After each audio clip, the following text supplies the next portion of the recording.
அவர் பாவம் குமாரபாளையம் மீட்டிங்ல மெகா கூட்டணி அமைப்பேன்னு அவர் மகா கனவு தானே கண்டுகிட்டு இருந்தாரு. அப்ப எப்ப கூட்டணிக்கு வருவாங்க? இது வெல்லப் போகிற ஒரு இயக்கம். இந்த கட்சி வலிமையாக இருக்கிறது என்று அம்மா காலத்துல எப்படி? அம்மா தேடி போய் எல்லாரையும் கூட்டணி பேசுனாங்களா என்ன? எல்லோரும் தேடி வந்தார்கள். அவங்க தேடி போன காலமும் உண்டு சார். இல்ல. அவங்க அதாவது மதிமுக அலுவலகத்துக்கு போன காலம் உண்டு. இல்ல பாமக அலுவலகத்துக்கு போன காலம் உண்டு. போனாங்க. அவர்கள் தேடி வந்த காலங்களும் உண்டு. நீங்க இதுல இன்னொன்னு பார்க்கணும்.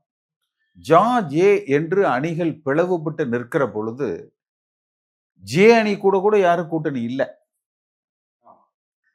அணி கூடவும் அவர் சிவாஜி மட்டும்தான் இருந்தார். பெரிய கூட்டணி இல்ல. அப்ப இதிலிருந்து நம்ம என்ன உணர்ந்து கொள்ளணும்?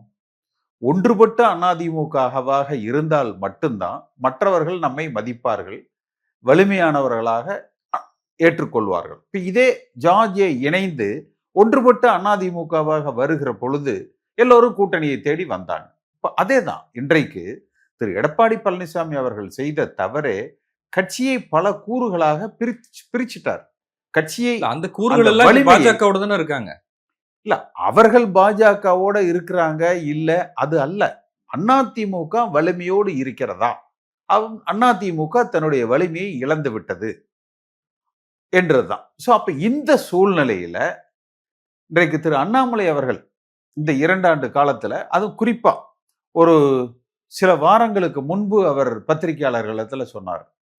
அதாவது நம்மைனா பாஜகவை உதாசீனப்படுத்தியவர்கள் இன்று நம்மிடத்துல ஏதோ ஒரு சில வார்த்தைகள் எல்லாம் கூட்டணிக்காக ஏங்குவாங்க, கூட்டணிக்காக வந்து ஏங்குறாங்க, நம்மை தேடி வருகிறார்கள், ஏங்கி அது கிட்டத்தட்ட ஏளனப்படுத்தி பேசினார்.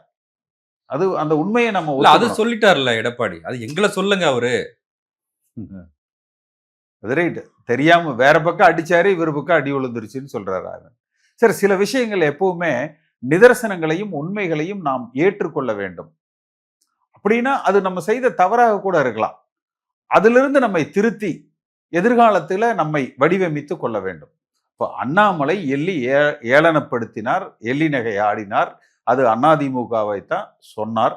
இன்று அண்ணாமலை தன்னை நிரூபித்து காட்டிவிட்டார். எடப்பாடி பழனிசாமி தன்னை நிரூபிக்க தவறியதன் மூலமாக, இந்த இயக்கத்தை வலிமைப்படுத்த தவறியதன் மூலமாக அவருக்கு இது ஒரு தனிப்பட்ட முறையில் ஒரு தோல்வியாகத்தான் நம்ம பார்க்கணும்.